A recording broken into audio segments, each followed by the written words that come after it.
إن الحمد لله نحمده ونستعينه ونستغفره ونؤمن به ونتوكل عليه ونعوذ بالله من شرور أنفسنا ومن سيئات أعمالنا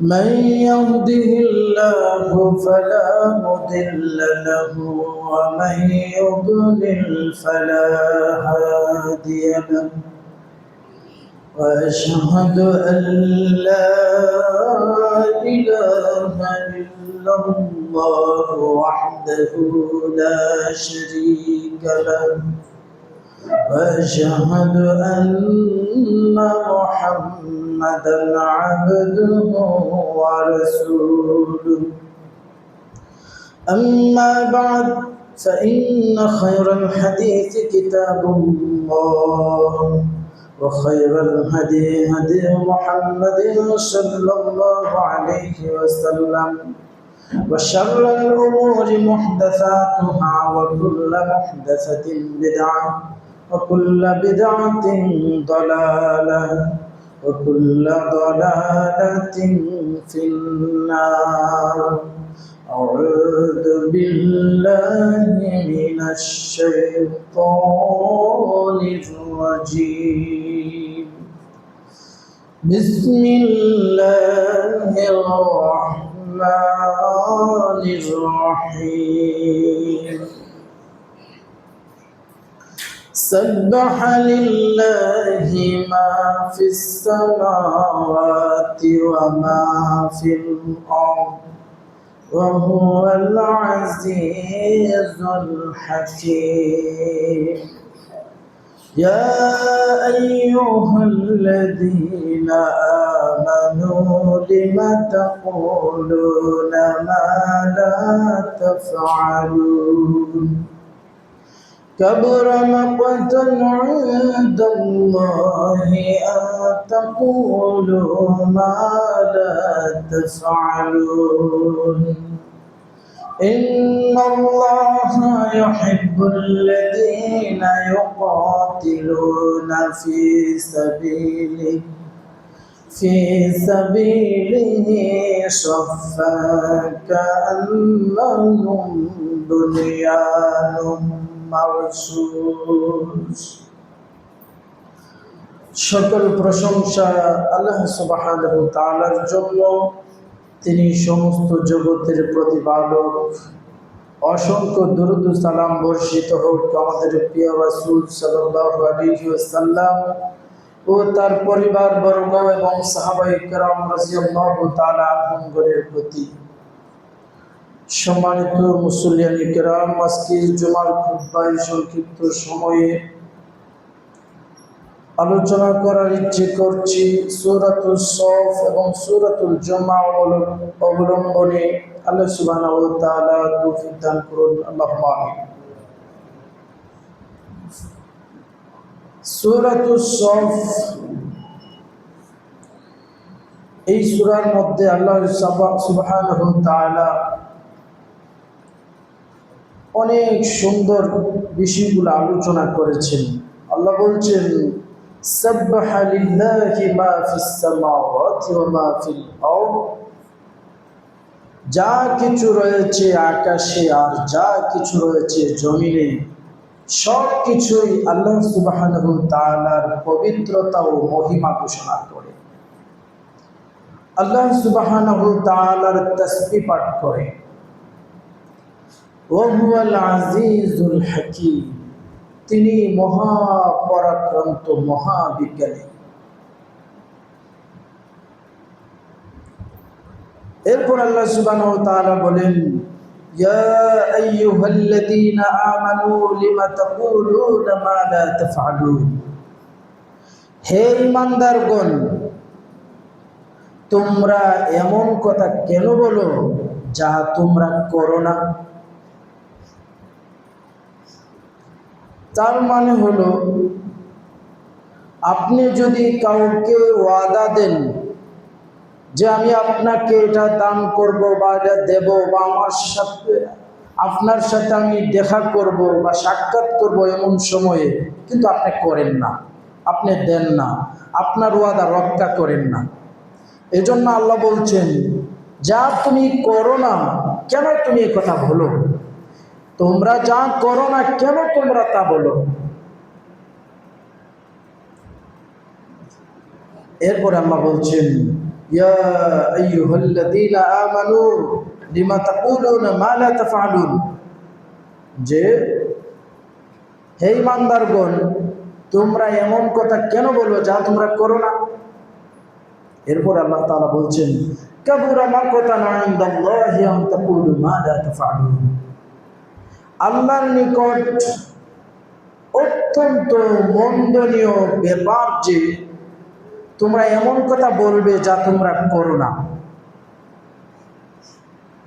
অনেক মানুষ আছে অন্যদেরকে উপদেশ দেয় কিন্তু উপদেশ নিজে মেনে চলে না। রাসূলুল্লাহ সাল্লাল্লাহু আলাইহি ওয়াসাল্লাম বলছেন, এক ব্যক্তিকে আনা হবে অথবা জাহান্নামে নিক্ষেপ করা হবে। গাধা যেরকম চক্রাকারে ঘুরে ঘুরে গমকে ফিসে, ওইরকম ভাবে ওই ব্যক্তিকে ফিসা হবে জাহান্নামের মধ্যে। তখন অন্যান্য লোকেরা তাকে বলবে, আরে তুমি না আমাদেরকে সৎ কাজের আদেশ করতে, অসৎ কাজের নিষেধ করতে, তুমি না আমাদেরকে ভালো কাজের আদেশ দিতে, তুমি না আমাদেরকে মন্দ কাজের নিষেধ করতে, তাহলেও তোমার এই অবস্থা। তখন সে বলবে, আমি ঠিকই ভালো কাজের আদেশ করতাম, মন্দ কাজের নিষেধ করতাম, কিন্তু আমি নিজে ভালো কাজ করতাম না আর নিজে মন্দ কাজ ছাড়তাম না, নিজে আমি মন্দ কাজ করতাম। এই জন্যে আল্লাহ বলেন, তোমরা যা করো না এমন কথা কেন বলো, এটা আল্লাহর নিকট অত্যন্ত মন্দনীয় ব্যাপার। তাহলে আমরা অন্যদেরকে উপদেশ দিলে ওই উপদেশ নিজেও মেনে চলতে হবে, আর কারো সঙ্গে ওয়াদা করলে ওই ওয়াদাকে আপনি পূর্ণ করতে হবে। এরপরে আল্লাহ সুবহানাহু ওয়া তাআলা বলেন, ইন্নাল্লাহা ইউহিব্বুল্লাযীনা ইউকাতিলুনা ফী সাবিলিহি সাফফান কাআন্নাহুম বুনয়ানুম মারসুস, নিশ্চয়ই আল্লাহ ভালোবাসেন যারা আল্লাহর রাস্তায় যুদ্ধ করে সারিবদ্ধ হয়ে সীসাডালা প্রাচীরের ন্যায়, তাদেরকে আল্লাহ ভালোবাসেন। আল্লাহর রাস্তায় যারা যুদ্ধ করে সীসাডালা প্রাচীরের ন্যায়, তাদেরকে আল্লাহ ভালোবাসেন। একদা সাহাবায়ে কেরাম আলোচনা করছিলেন, আল্লাহর কাছে সবচেয়ে প্রিয় আমল কোনটা, আমরা যদি জানতে পারতাম তাহলে এই আমলগুলি আমরা করতাম। এই অবস্থায় রাসূলুল্লাহ সাল্লাল্লাহু আলাইহি সাল্লামকে রাসূলুল্লাহ সাল্লাল্লাহু আলাইহি সাল্লাম তাদের নিকট এক ব্যক্তিকে পাঠালেন। উনি আয়েশা এই সাহাবায়ে কেরামদের সামনে সূরাতুস সফ পুরাটা তিলাওয়াত করে শোনালেন, যেখানে আল্লাহ বলছেন যে আল্লাহ ভালোবাসেন তার রাস্তায় যারা যুদ্ধ করে সারিবদ্ধ হয়ে সীসা গলানো প্রাচীরের নেই। অর্থাৎ আল্লাহর নিকট খুবই প্রিয় কাজ হচ্ছে আল্লাহর রাস্তায় জিহাদ করা।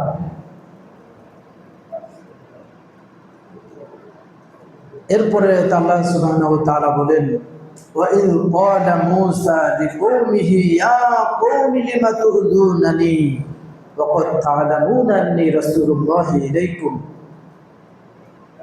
রাসূল, আপনি স্মরণ করুন যখন মূসা তার সম্প্রদায়কে বলেছিল, হে আমার সম্প্রদায়, তোমরা আমাকে কেন কষ্ট দিচ্ছ, তোমরা তো জানো আমি তোমাদের নিকট আল্লাহর রাসূল।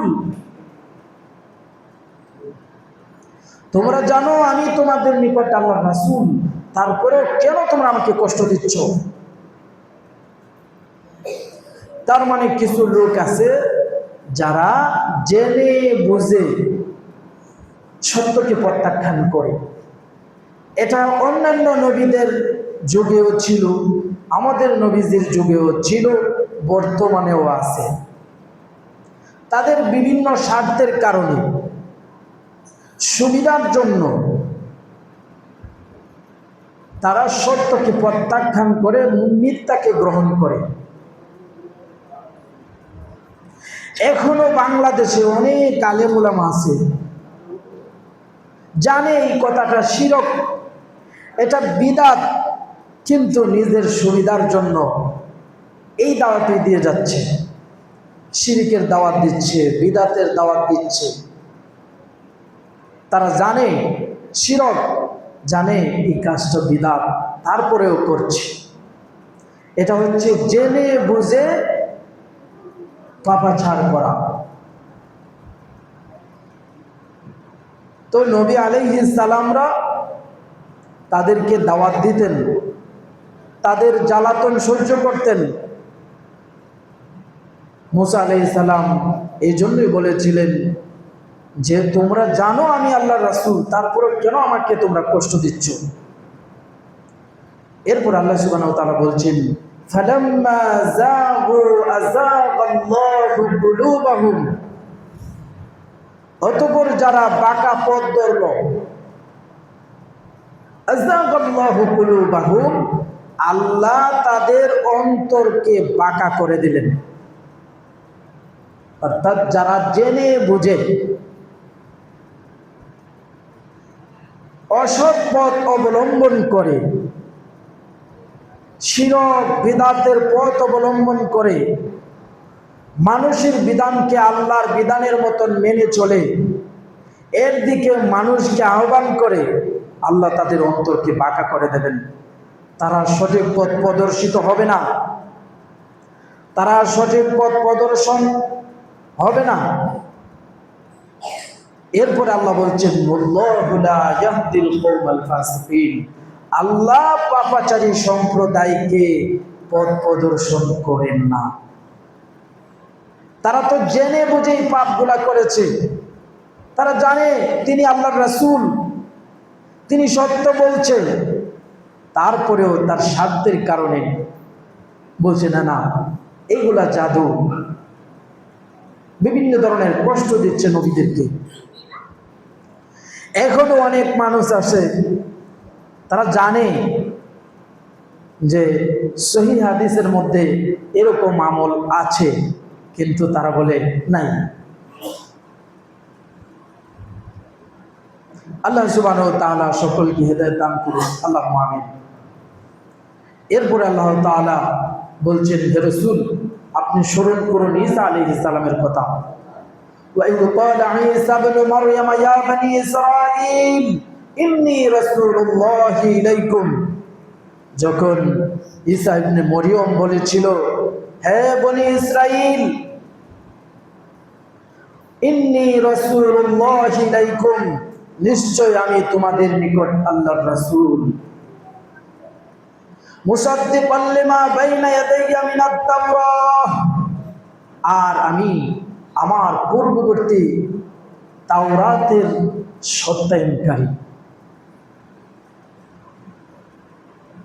ও মুবাশশিরাম বিরাসূলি ইয়াতি মিন বাদি ইসমুহু আহমদ, আর আমি এমন একজন রাসূলের সুসংবাদদাতা যিনি আমার পরে আসবেন, তার নাম আহমদ।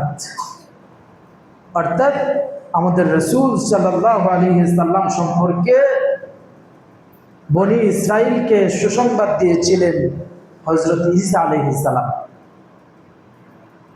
এজন্য রাসূল সাল্লাল্লাহু আলাইহি সাল্লাম একটি হাদিসে বলেছেন যে আমি হচ্ছি আমার পিতা ইব্রাহিম আলাইহিস সালামের দোয়া, আমার মায়ের স্বপ্ন, আর ঈসা আলাইহিস সালামের সুসংবাদ।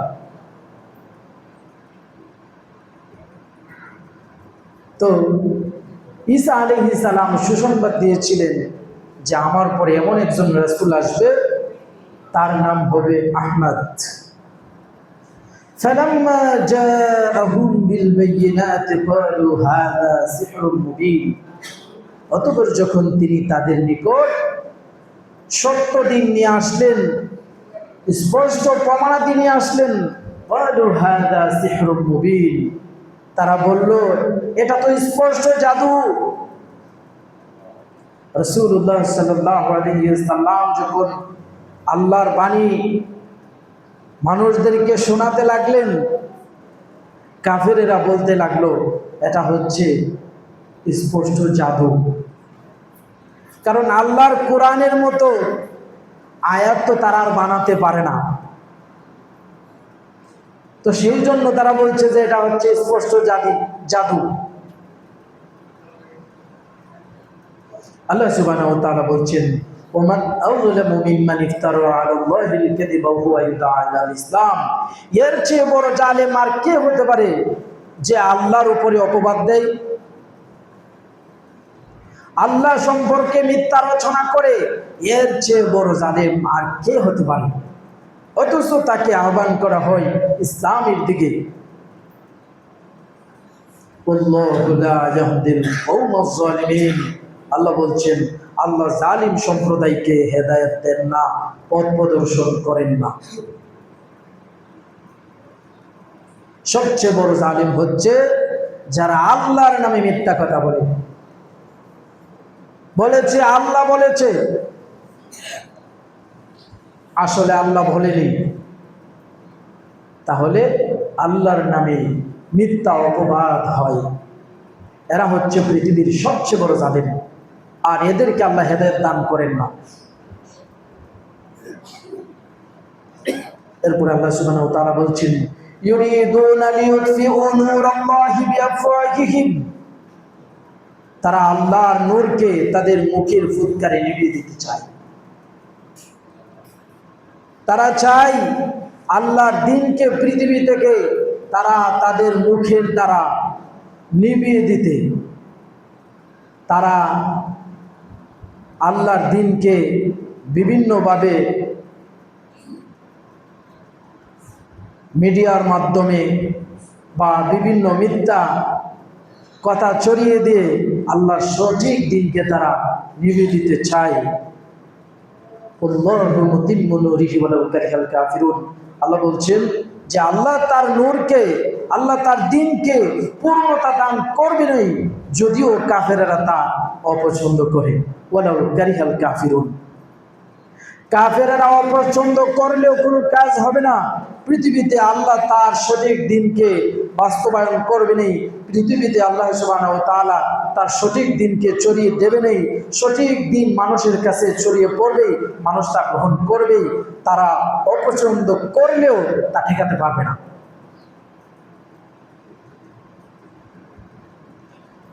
আল্লাহ সুবহানাহু ওয়া তাআলা এরপরে আয়াতে বলছেন, ওয়াল্লাযী আরসালা রাসূলাহু বিল হুদা ওয়া দীনিল হক লিইয়ুযহিরাহু আলা দ্বীনি কুল্লিহি ওয়ালাউ কারিহাল মুশরিকুন, আল্লাহ তার রাসূলকে হেদায়েতের সত্য দ্বীন সহকারে প্রেরণ করেছেন,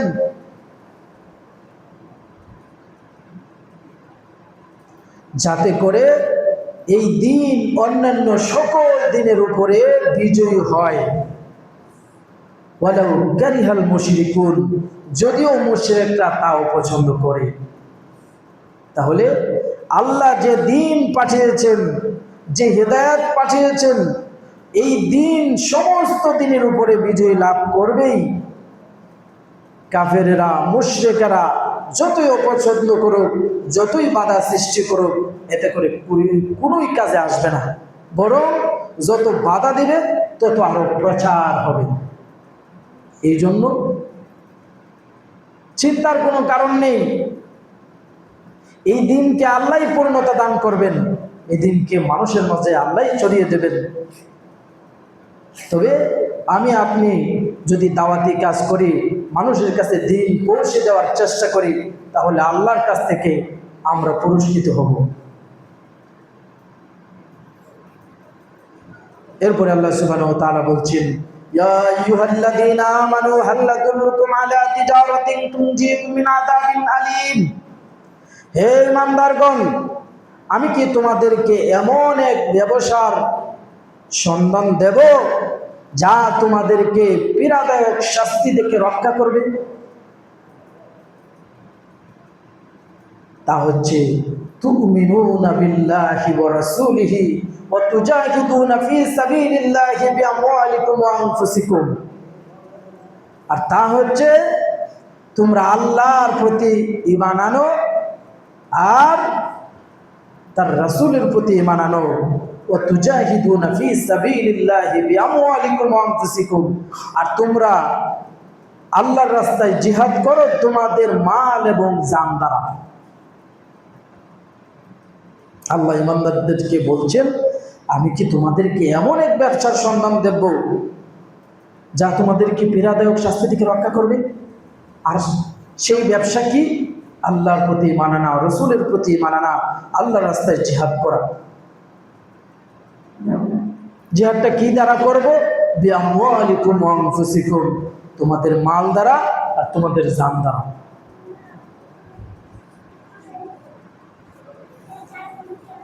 মাল দিয়ে যদি ইসলামের বিজয় সম্ভব হয়, কোনো কাজের সফলতা অর্জন করা যায়, তাহলে মাল দিয়ে করবেন। আর যদি মাল দিয়ে সম্ভব না হয়, জানের প্রয়োজন হয়, তাহলে আল্লাহর রাস্তায় জান দিয়ে হলেও জিহাদ করে আল্লাহর দ্বীনকে বুলন্দ করার চেষ্টা করতে হবে। যালিকুম খায়রুল লাকুম ইন কুনতুম তা'লামুন। আল্লাহ বলছেন, এটাই হচ্ছে তোমাদের জন্য অতি উত্তম যদি তোমরা জানতে। আল্লাহ সুবহানাহু ওয়া তাআলা বলছেন, হে ঈমানদারগণ, তোমরা ঈমান আনবে আল্লাহর প্রতি, তার রাসূলের প্রতি। ঈমানদাররা ঈমান আনার জন্য ঈমানদারদেরকে আল্লাহ সুবহানাহু ওয়া তাআলা বলছেন। তার মানে ঈমানকে পরিপূর্ণভাবে আনতে হবে।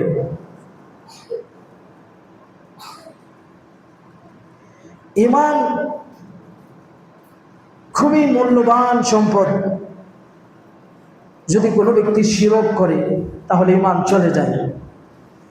আর যদি ঈমান আনে, তার জিন্দেগির যত গুনাহ আছে সব আল্লাহ ক্ষমা করে দেয়। হযরত মুআজ রাদিয়াল্লাহু তাআলা আনহু থেকে বর্ণিত, তিনি বলছেন, আমি একদা উফাইর নামক গাধার উপরে রাসূল সাল্লাল্লাহু আলাইহি সাল্লামের পিছনে বসা ছিলাম। তখন রাসূল সাল্লাল্লাহু আলাইহি সাল্লাম বললেন, মুআজ, তুমি কি জানো বান্দার প্রতি আল্লাহর কি হক রয়েছে? অথবা আল্লাহর প্রতি বান্দার কি হক রয়েছে? তখন তিনি বললেন, আল্লাহ এবং তার রাসূলই ভালো জানে।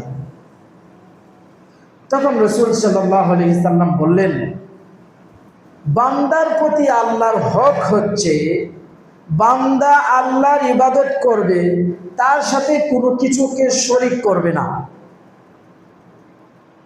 আর আল্লাহর প্রতি বান্দার হক হচ্ছে যে বান্দা আল্লাহর সাথে শিরক করবে না, তিনি তাকে আযাব দেবেন না। মুআজ রাদিয়াল্লাহু তাআলা বলেন, আল্লাহ রাসূল, তাহলে আমি কি এই সুসংবাদ লোকদেরকে জানিয়ে দেব না? তখন রাসূলুল্লাহ সাল্লাল্লাহু আলাইহি সাল্লাম বললেন, না, তুমি এই সুসংবাদ তাদেরকে দিও না, কারণ তারা এর উপর নির্ভর করে আমল ছেড়ে দেবে। তাহলে যদি কোনো ব্যক্তি আল্লাহর ইবাদত করে, তার সাথে শিরক না করে, তাহলে আল্লাহ তাকে আযাব দেবেন না। জাবের রাদিয়াল্লাহু তাআলা আনহু থেকে একটি হাদিস বর্ণিত, তিনি বলছেন, একদা আল্লাহ রাসূল সাল্লাল্লাহু আলাইহি সাল্লাম বললেন যে দুটি জিনিস ওয়াজিব হয়ে গেছে। এক লোক এসে বললেন, আল্লাহ রাসূল, কোন দুইটা জিনিস ওয়াজিব হয়ে গেছে? রাসূল সাল্লাল্লাহু আলাইহি সাল্লাম বললেন, যে ব্যক্তি কোনো ধরনের শিরক না করে মৃত্যুবরণ করবে সে জান্নাতে প্রবেশ করবে, আর যে ব্যক্তি শিরক করে মৃত্যুবরণ করবে সে জাহান্নামে প্রবেশ করবে। তাহলে যারা শিরক না করে মৃত্যুবরণ করে তারা জান্নাতে প্রবেশ করবে, আর যারা শিরক করে মৃত্যুবরণ করবে তারা জাহান্নামে প্রবেশ করবে। আবু যর রাদিয়াল্লাহু তাআলা আনহু থেকে একটি হাদিস বর্ণিত, তিনি বলছেন যে রাসূলুল্লাহ সাল্লাল্লাহু আলাইহি সাল্লাম বলেছেন, আল্লাহ বলেন, যে ব্যক্তি কোনো নেক কাজ করবে আমি তাকে এর বিনিময়ে 10 গুণ দেব অথবা আরো বাড়িয়ে দেব। আর যদি সে কোনো একটি গুনাহ করে তার আমল নামায় একটি গুনাহ কেবল লেখা হবে অথবা আমি তাকে ক্ষমা করে দেব। আর যে ব্যক্তি আমার সাথে দুনিয়া সমান গুনাহ নিয়ে সাক্ষাৎ করবে, যদি আমার সাথে কোনো কিছুকে শরীক না করে, তাহলে আমিও দুনিয়া সমান ক্ষমা নিয়ে তার দিকে এগিয়ে যাব। তাহলে শিরক করা যাবে না। শিরক করলে ঈমান থাকবে না।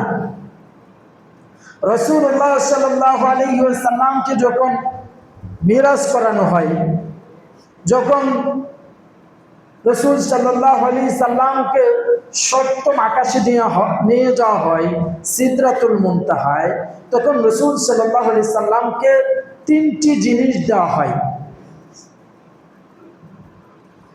এক নম্বরে হচ্ছে 5 ওয়াক্তের সালাত, 2 নম্বর হচ্ছে সূরাতুল বাকারার শেষ 2 আয়াত, আর 3 নম্বর হচ্ছে যে রাসূল সাল্লাল্লাহু আলাইহি সাল্লামের উম্মতের মধ্যে যারা শিরক না করে মৃত্যুবরণ করবে আল্লাহ তাদের বড় গুনাহগুলি ক্ষমা করে দেবেন। তাহলে শিরক থেকে বাঁচতে হবে, আল্লাহর প্রতি পুরোপুরি ঈমান আনতে হবে, রাসূলের প্রতি পুরোপুরি ঈমান আনতে হবে। এরপরে যদি আমরা জিহাদ করতে পারি আল্লাহর রাস্তায় আমাদের জান দিয়ে মাল দিয়ে, আল্লাহ বলেন এটা হচ্ছে তোমাদের জন্য অতি উত্তম। এরপরে আল্লাহ সুবহানাহু ওয়া তাআলা বলছেন, ইয়াগফির লাকুম যুনুবাকুম ওয়া ইউদখিলকুম জান্নাতিন তাজরি মিন তাহতিহাল আনহার ওয়া মাসাকিন তাইয়্যিবাতান ফি জান্নাতি আদন। তাহলে আল্লাহ তোমাদেরকে ক্ষমা করবেন তোমাদের গুনাহসমূহ, আর তোমাদেরকে এমন জান্নাতে প্রবেশ করাবেন যার নিচ দিয়ে ঝর্ণাসমূহ প্রবাহিত, আর তোমাদেরকে দান করবেন অতি উত্তম বাসস্থান জান্নাতের মধ্যে। যালিকাল ফাওজুল আযীম, এটাই বিরাট সফলতা। তাহলে আমরা যদি আল্লাহর প্রতি ঈমান এনে, রাসূলের প্রতি ঈমান এনে আল্লাহর রাস্তায় যদি আমরা জিহাদ করতে পারি আমাদের মাল দিয়ে জান দিয়ে, তাহলে আল্লাহ আমাদেরকে ক্ষমা করবেন আর এমন জান্নাতে প্রবেশ করাবেন যার নিচ দিয়ে ঝর্ণা দ্বারা প্রবাহিত। আর আল্লাহ বলছেন এটাই হচ্ছে বিরাট সফলতা। এটা তো আখিরাতের সফলতা। এরপর আল্লাহ সুবহানাহু ওয়া তাআলা বলছেন, ওয়া উখরা তুহিব্বুনাহা নাসরুম মিনাল্লাহি ওয়া ফাতহুন করিব। এরপর আল্লাহ সুবহানাহু ওয়া তাআলা বলছেন, আর তোমাদেরকে আমি অন্যটিও দান করব। অন্যটি কি? যা তোমরা পছন্দ করো। আমরা কি পছন্দ করি? নাসরুম মিনাল্লাহি ওয়া ফাতহুন করিব। এটা হচ্ছে আল্লাহর সাহায্য ও আসন্ন বিজয়। তাহলে দুনিয়াতে আল্লাহ আমাদেরকে সাহায্য করবেন আমরা যদি পরিপূর্ণ মুমিন হতে পারি। নাসরুম মিনাল্লাহ, আল্লাহর সাহায্য, ওয়া ফাতহুন করিব, আর থাকবে আসন্ন বিজয়। এরপর আল্লাহ বলছেন, ওয়াবাশশিরিল মুমিনিন, রাসূল আপনি মুমিনদেরকে সুসংবাদ দিন। আল্লাহ তাআলা সূরাতুল মাইদায় বলছেন, ওয়ালা তাহিনু ওয়ালা তাহজানু ওয়া আনতুমুল আ'লাউনা ইন কুনতুম মুমিনিন। তোমরা দুঃখিত হও না, চিন্তিত হও না, তোমরাই বিজয়ী হবে যদি তোমরা মুমিন হও। আমরা যদি মুমিন হতে পারি আল্লাহ আমাদেরকে বিজয় দান করবেন। ওয়াবাশশিরিল মুমিনিন, মুমিনদেরকে আপনি সুসংবাদ দিন। তারপর আল্লাহ সুবহানাহু ওয়া তাআলা বলছেন, ইয়া আইয়ুহাল্লাযীনা আমানু কুনু আনসারাল্লাহ, হে ঈমানদারগণ তোমরা আল্লাহর সাহায্যকারী হও। কামা ক্বালা ঈসা ইবনে মারইয়াম লিল হাওয়ারিয়িন মান আনসারি ইলাল্লাহ, যেমনি ভাবে ঈসা ইবনে মরিয়ম বলেছিল কে হবে আল্লাহর পথে আমার সাহায্যকারী? ক্বালাল হাওয়ারিয়ুনা নাহনু আনসারুল্লাহ, হাওয়ারিরা বলেছিল যে আমরাই হব আল্লাহর সাহায্যকারী। আল্লাহর সাহায্যের কোনো প্রয়োজন নেই। আল্লাহর সাহায্যকারী মানে আল্লাহর দ্বীনের সাহায্যকারী। আপনি যদি আল্লাহর দ্বীনের সাহায্য করেন, দ্বীন নিজে শিখেন, অন্যকে শিখান, দ্বীন শিখার প্রতি আপনি ব্যয় করেন, দ্বীন শিখার প্রতি আপনি শ্রম দেন, দ্বীন প্রচারের জন্য আপনি শ্রম দেন, আপনি মেহনত করেন, আল্লাহর দ্বীন দুনিয়াতে বিজয়ী করার জন্য চেষ্টা করেন, এটাই হবে আল্লাহর পথে সাহায্যকারী, এটাই হবে আল্লাহর সাহায্য।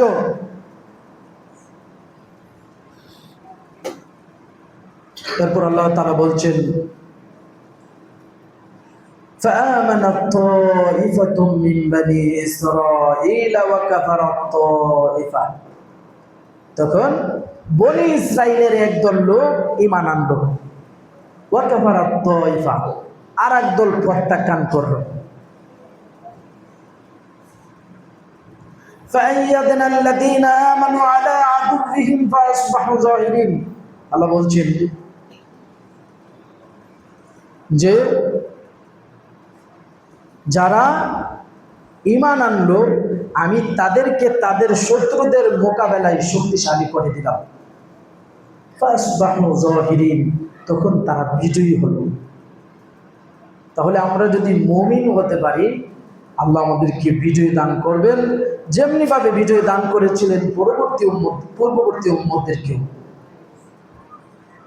তাহলে সূরাতুস সফ থেকে আলোচনা করলাম,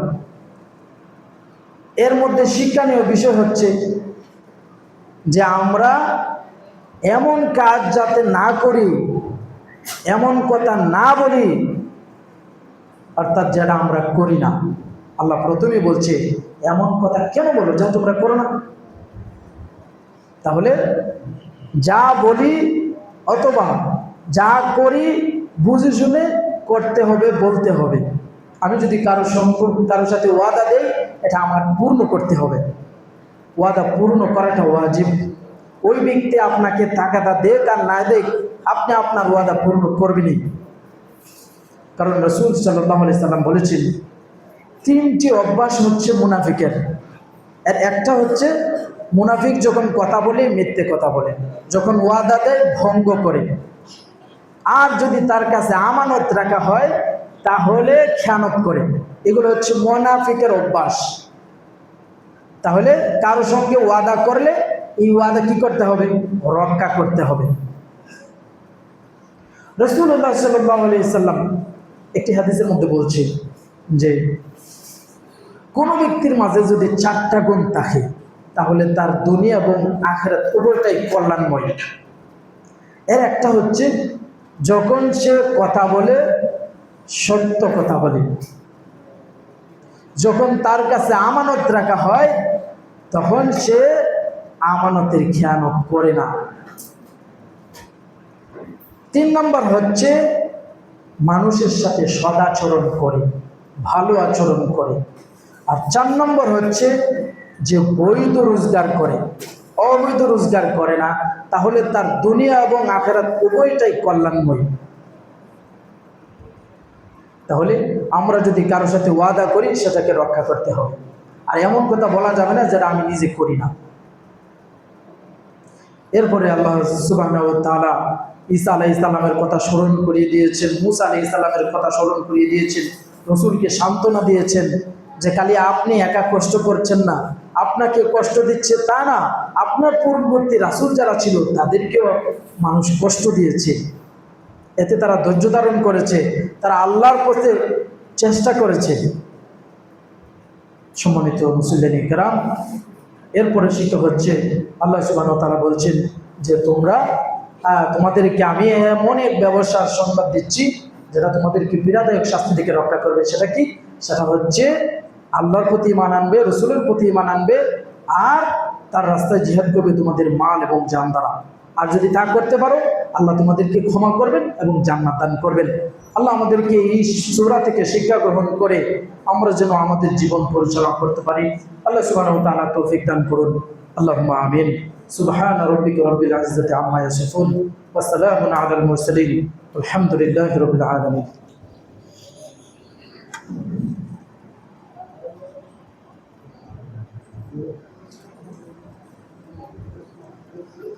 الحمد لله وحده والصلاة والسلام على من لا نبي بعده أما بعد সম্মানিত মুসল্লিয়ান কিরাম, আমাদের প্রতিবেশী আমাদের হারিস ভাইয়ের বড় ভাই, ওনার স্ত্রী আরজু ভাইয়ের স্ত্রী, উনি স্ট্রোক করেছেন, অসুস্থ, চিকিৎসাধীন, ঢাকায় আছেন। সকলের কাছে দোয়া চেয়েছে। আমরা সকলেই দোয়া করি আল্লাহ ওনাকে পরিপূর্ণ সুস্থতা দান করুক, নেক হায়াত দান করুক। আরও যারা অসুস্থ আল্লাহ তাদেরকে সুস্থতা দান করুন, নেক হায়াত দান করুন। আল্লাহ মসজিদ মাদ্রাসাকে কবুল করুন। আমাদের মধ্যে যারা ঋণী আছে ঋণ পরিশোধের তৌফিক দান করুন। হে আল্লাহ, পৃথিবীর আনাচে কানাচে মুমিনরা, মুসলিমরা যারা নির্যাতিত হচ্ছে, আপনি তাদেরকে সাহায্য করুন, আপনি তাদেরকে হেফাজত করুন। হে আল্লাহ, আমাদেরকে দুনিয়া এবং আখিরাতের কল্যাণ দান করুন। আমাদের সালাত, সিয়াম, সাদাকা, আমাদের ইবাদত বন্দেগীকে আল্লাহ আপনি কবুল করুন। আল্লাহুম্মা গফির লানা ওয়া লিল মুমিনিনা ওয়াল মুমিনাত ওয়াল মুসলিমিনা ওয়াল মুসলিমাত আল আহইয়া'i মিনহুম ওয়াল আমওয়াত।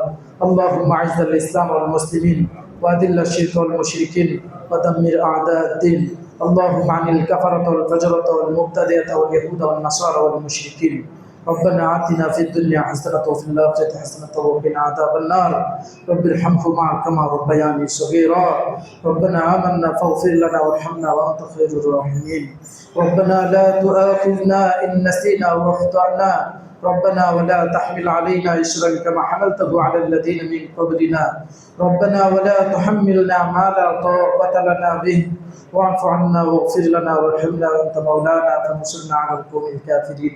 عباد الله رحمكم الله، ان الله يأمر بالعدل والاحسان وايتاء ذي القربى وينهى عن الفحشاء والمنكر والبغي يعظكم لعلكم تذكرون.